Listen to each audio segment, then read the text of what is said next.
Yo, these globe arguments, apologists, when you're trying to explain the insanity of the globe, and someone says there is no up or down on a ball, space doesn't start for, I don't know, around 60 miles, and water boils. When we can do that here, you can go to elevation and water actually boils faster at elevation, because there's less pressure, there's less water pushing down on your pot of water at elevation, whereas you go into a swimming pool 10 foot deep, there's an immense amount of pressure. There's already pressure building up on you. So there is a pressure gradient within your container. The liquid propane is at the bottom. The gas propane is at the top. The liquid lighter fluid is at the bottom of your lighter. The gas from the lighter fluid flows through the top. There's a pressure gradient. Like the lighter, my lighter proves that. Look at it. Pressure gradient. Contained system. The bottom has more pressure because that's where all the fluid is. There's less pressure up here because it's going up. It's trying to escape, right? So immediately, boom. You can't have pressure. You can't have a pressurized system without a container. When I remove the container, I'm releasing the pressure of the gas trying to escape. This is gas trying to escape. Okay? Lesson one. And like, just regardless of the shape, there is an up and down. There's an up and down on this shape. It doesn't matter if it's a ball. No, there's an up and down. There's an up and down. This is up. Here's a down, especially if it's fixed. If this thing was on a string hanging, this would be the top. This would be the bottom. This would be the side. This would be the middle. Like the globe is still a geometric shape. Geometric shapes have tops and bottoms. Like I don't get it. Like top of my head, bottom of my head, side of my head, side of my head, side of my head, middle of my head. You're saying there's a South Pole and a North Pole, and you're standing on the South Pole. You're standing on the South Pole, like this, looking. You're upside down. For me, who's at the top? Who's at the North Pole? And you're on North America, standing sideways. Sorry, does that concept blow your mind? That you're in North America, standing sideways, falling over backwards, looking at a sunset? Sorry, you can't have it both ways. You can't say water boils in a vacuum without a container, and then the earth, the globe, is just a water droplet in the vastness of space. Where's the container keeping the water from boiling off? You don't have an answer. The only answer is a theoretical force of gravity. Which one do you choose? Einstein, where everything is pushing the globe together? Or what, Newtonian mass attracting mass? And come on now. Like, I get it. You want to be right. I don't even want to be right. I just want a common sense. Like, if it's a globe, it's magic. It's if it's a globe, it's pure magic, and actual physical reality doesn't exist. This isn't physical. You can make a terrarium. You can make you can build a fishbowl.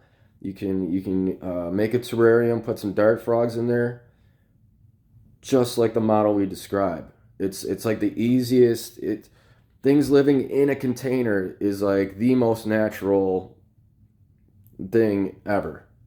Things living contained, being contained. The globe is not contained. Like, have you seen Spaceballs? It's a joke. It's a joke. Spaceballs. Watch Spaceballs. There's a globe floating around with a container in it, around it, and they open the container and suck the air out. I mean, Spaceballs it's a joke about the heliocentric model. It's so dumb.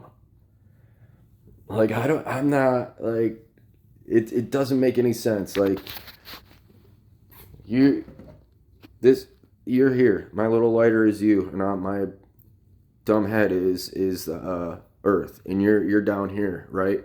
You're down here. You're upside down from me. I've had so many people go, there is no up or down, because they have this like panic. They have this like panic thing that goes off in their head, and it's like, there is no up or down. There is no sideways. Okay, Santa Claus is real. I get it, little boy. I get it. Santa Claus is real. You're still getting a present. You know, my world is stationary, stable, not moving.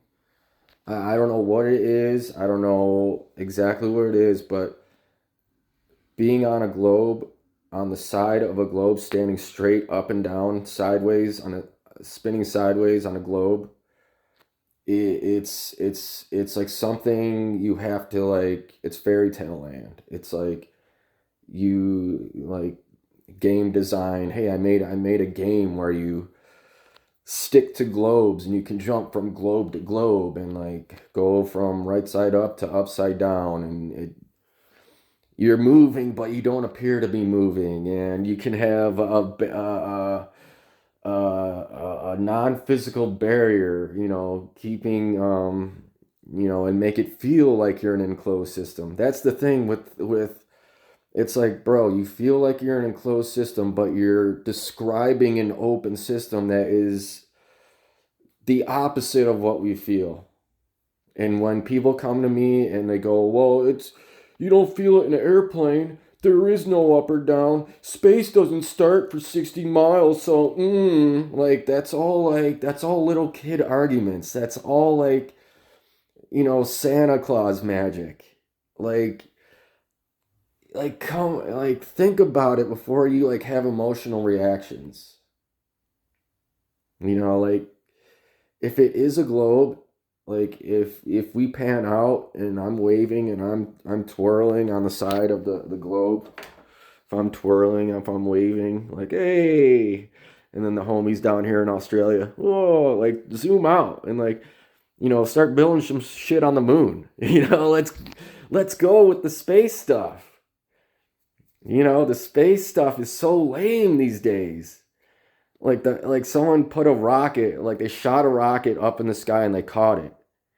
Where's the space stations? Where's the moon stations? Where's the big rocks coming in and hitting Earth, and like all the colonies of people being, spread apart so we can, you know, keep our population going? And it's so dangerous here on Earth that, we got to go live on a space station because, the moon is overpopulated. There's, only the military and the wealthy get to live on the moon. And,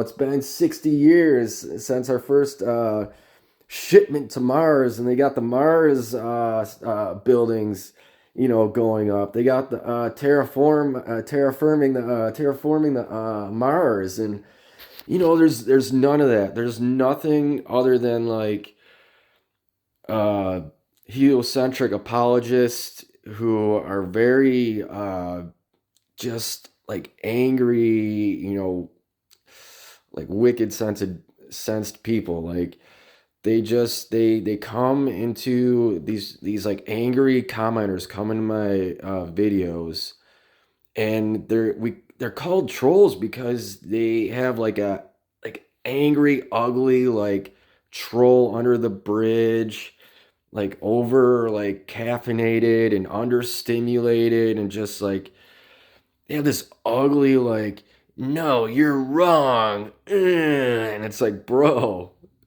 I'm just trying to understand your globe logic where you're telling me there's a North Pole and a South Pole, but there's no up or down. You're telling me there's people stuck to the bottom of a ball, to the side of a spinning ball. All these things like just make no sense unless you're an alcohol. I mean, I'm not even gonna say that. I'm not even gonna go there, but um, like you gotta be like pretty numb and just like refusing to like just because you bought something when you were younger doesn't mean you have to you can take it back to the store. Like I take all my state enforced public indoctrination and I take it all back. Like I can read. My mom can teach me to read. My mom can teach me to write. I don't need the state to enforce an indoctrination roll call. Like I got it. Like people are stuck to the underside of a ball, spinning around, at 1,000 miles per hour, forever, and nothing's changed. No slight disturbance. Oh, sorry, dinosaurs, 100 some million years ago, right? Where it was, some ridiculous timeline, but no one, my grandmother, my great grandmother, her great grandmothers. I mean, keep going down the generations. None of them are disturbed by the chaos that is space. Like I'm here. I'm proof that the Earth is flat because if the Earth was a globe, I wouldn't have made it this far. 40 years, my mom, 20 years before she had me, her mom, keep going down the generations, just everybody living on this wild spinning chaos machine conveniently, you know, in the vastness of space, on the outside of a fishbowl with no physical container. No, it's just it's laughable. It's so laughable and ridiculous. Like I'm waiting for someone to just hit the reset switch on the Nintendo, you know? So, thank you.